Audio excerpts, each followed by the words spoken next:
Alright, yung mga naghahanap po ng mga beach lot dyan, another beach lot po binibenta dito. Again, sa Kabanggan, sa San Isidro, Kabanggan, Zambales. 1,000 square meters. Ito. Yan. Kung nasaan yung sasakyan nakita, ito bakod. Itong katabi ng bakod na yan, yan yung binibenta. Ito yung Barangay Road. Palabas yan ng bayan, ano, mga few meters from here ay kakanan kayo. Tapos dire-diretso na yan sa bayan. Mula dun sa National Highway, this is about, from there, about 5-minute drive.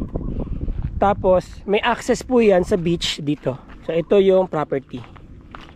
Yan. Itong ilog na nakikita nyo dyan sa harapan natin, ano yan, ang tawag nila dyan, bangan. Mix yan ng salt water at saka fresh water. Then, dito sa harap niya, mayroong O'Connor Beach. Ayan, beach resort. So, yun. Pwede pa rin kayong dumaan dyan.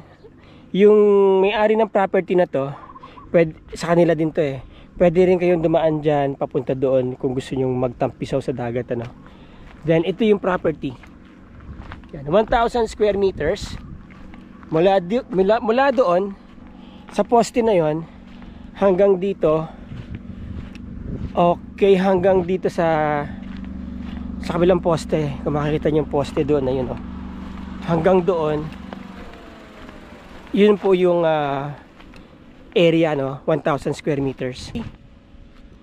Again, this property is 1,000 square meters, selling for 6 million or 6,000 per square meter.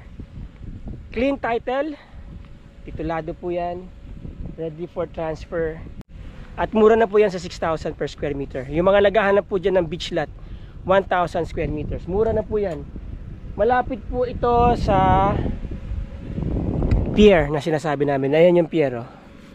Tapos syempre meron kayong beach. Okay, DM nyo lang ako, kontakin nyo lang po ako dyan. Yan po yung aking number, Viber, Globe and WhatsApp. Yan din po yung aking email. Okay, nasa description yung link ko sa FB. Message me and then i-refer ko po kayo doon sa right contact person kung interesado po kayo sa property na to. Alright, till the next video mga kabutsawals, maraming salamat sa inyo. Ciao.